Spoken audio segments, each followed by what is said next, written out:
Hey, happy September. You know what it is. It is time for our next shape of the month. I hope you guys had fun playing with rotated head to knee pose in August, but time to let that go and move on. Our next shape is Gomukhasana or cow face pose. Now, you may see this shape in a yin class and it may be referred to as shoelace pose. In general, it's considered a hip opener. But honestly, this feels like a really good, full body stretch to me. You're definitely going to be working into the flexibility and mobility of the shoulders as well. It's a little tricky to get into. It's a little tricky to hang out in. But when you release from this pose, it is honestly like, wow, it's chef's kiss. It's gonna feel great.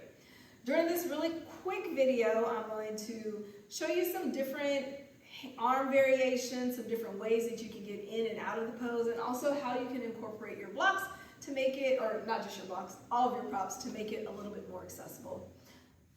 Okay, now it's been forever since I've done cow face pose, so what I'm showing you is just what I look like today. Haven't been practicing for weeks. This is my day one, just like it's yours.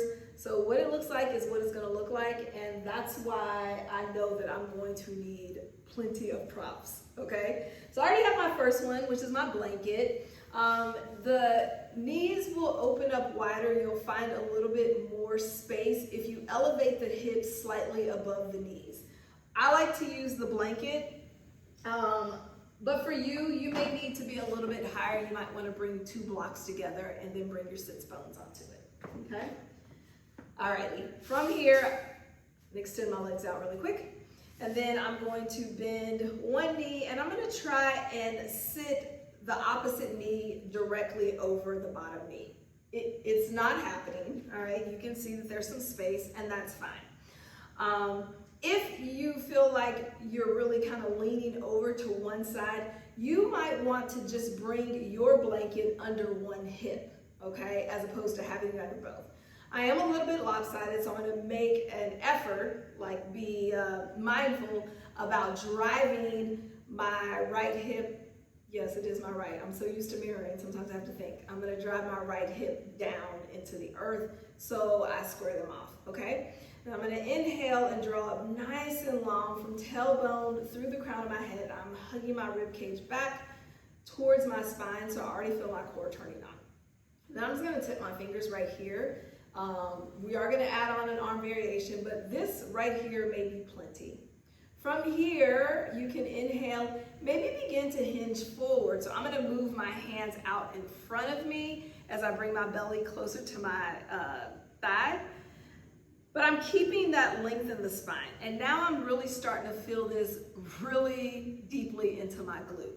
Now, if the ground is really far away, and this is another reason why I like starting with my blanket, because I like to free up my blocks to bring the ground a little bit closer to me. So I'm gonna press the blocks away from me, because sometimes when I have my blocks here, I tend to just round through the shoulders.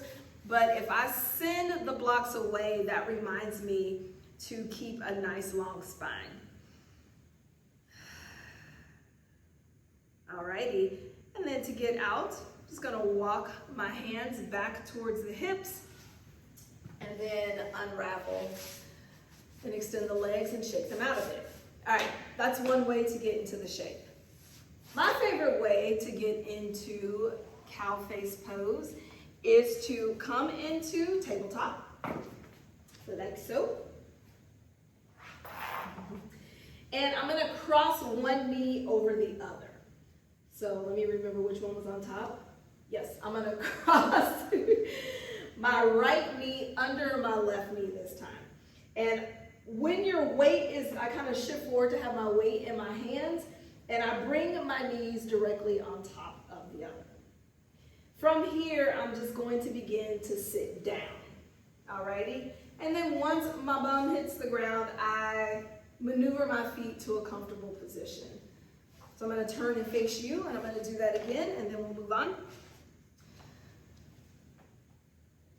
I want my right knee under the bottom. And then I'm gonna have a seat right here. All right, this is a little bit uncomfortable right now, So I'm gonna begin to even myself out. I forgot to grab my blanket, but it would feel nice to have my blanket back under me. That's another way to get into it. I'm gonna inhale again, hug the rib cage in, draw the shoulders up by the ears, roll them back and down.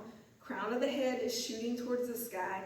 I'm gonna begin to walk my hands forward. And again, I'm tenting my fingers and reaching away because that reminds me to keep the length in my spine. Remember that your exhale is your body's cue that it's safe and it can relax. So I'm gonna inhale through my nose, and as I exhale through my mouth, I'm gonna have a talk with this left hip that wants to come up, and I'm going to bring some attention and awareness to it and see if I can get it to ground down as much as possible. This side is a lot more forgiving than my other side, so. And then when I'm done, I'm gonna walk my hands back, set the torso up, and unravel. So before I extended the legs long and just kind of shook them out, but another thing that I like to do when I release from that pose is to bring my feet nice and wide and then windshield wiper the knees. Let's talk about the arm variations, okay? I'll show you the arm variations by themselves, and then I'll put it all together and show you what the shape looks like.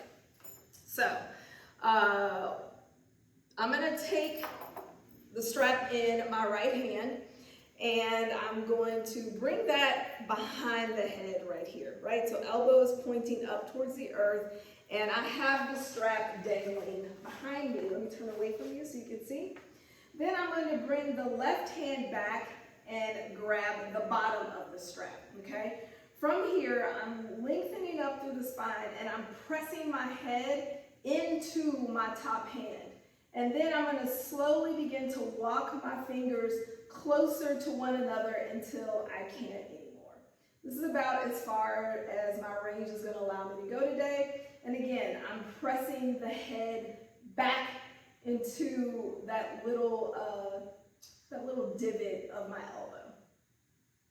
All right, so these are the cow face arms. This is where we're heading to. You may or may not get there this month. I'm going to release this. Another option, if you don't have a strap, is to simply use your t-shirt or your shirt. So again, I'm going to bring this hand back. I'm going to go ahead and pull my elbow over just a little bit. I'm grabbing the top of my t-shirt, and then I'm bringing the back hand down, and I'm grabbing the bottom of my t-shirt. And again, just like with the strap, I'm working my fingers closer to one another. You can stay right here once you get the arms together. Again, you're already stretching into the muscles around the shoulder. You can stay right here, or you can begin to add that forward fold once again. Okay, so I got my leg situation together. You'll see that I brought my blanket back under me just to give myself a little bit of a break. I'm going to bring the strap back. I'm going to switch arms this time because I did it on that side the first time.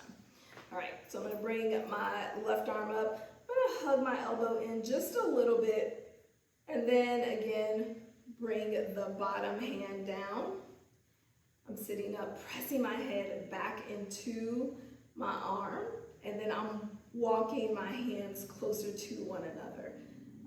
This side is not as flexible. I don't have as much mobility on this side as I do on the first side. So here I am sitting up, and then we're going to take that forward fold. Now everybody is different, so you may feel this in a completely different place than I do, but I'm definitely feeling it in my low back, in my inner and outer hip, oddly enough, and the shoulders, of course. I'm going to inhale and lift back up right here, and then slowly begin to unravel. Shake everything out, okay? Other options in this pose, you can wrap the arms up like you did before. Maybe instead of leaning forward, you take a side stretch, all right? Now I'm super tight. I'm literally hanging on for dear life right now, trying not to fall over. Cramp. I told y'all this is my day one, okay? Alrighty, so you can take the side bend here, and then when you switch the knee, whichever one is on top, You'll do that same thing, switch your grip, and then take the side bend over on the other side. Clearly, I needed to warm up for this piece, but you get the gist of it. You can also find cow face pose on your back. Alrighty? So sitting up is a little bit too intense in the beginning, or it just doesn't feel good. Maybe your body is just like, no thank you. You can find this shape on your spine, the supine position. Again, figure out which knee you're going to cross over the other. I'm pressing my entire spine down into the mat, and then I'm going to hug my knees in, and I'm going to grab opposite ankles. Take an inhale right here, and as I exhale, I'm drawing the knees in towards me. All right? I feel this even more in my glute, especially on the left side. It's a lot more accessible. Another leg cramp, so sorry. And this is a great place to start and just build from, okay? No, you don't have the arm variation that you add, but you don't always have to go to your edge, right? I'm gonna take a big inhale here, and I'm gonna exhale and unravel. Again, from this position, my go-to is to spread the legs really wide and to drop both knees to one side or the other. I think that's it. Again, take it easy on yourself. Use your props. It's gonna be really fun seeing how all of our teachers here incorporate this pose. I learn something new every month. So I know by the end of this month, I'm gonna have all kinds of additional ways that I can use the props to get into the shape. I think that's it. Good luck. I hope to see you on the mat, and we'll check back in later on this month.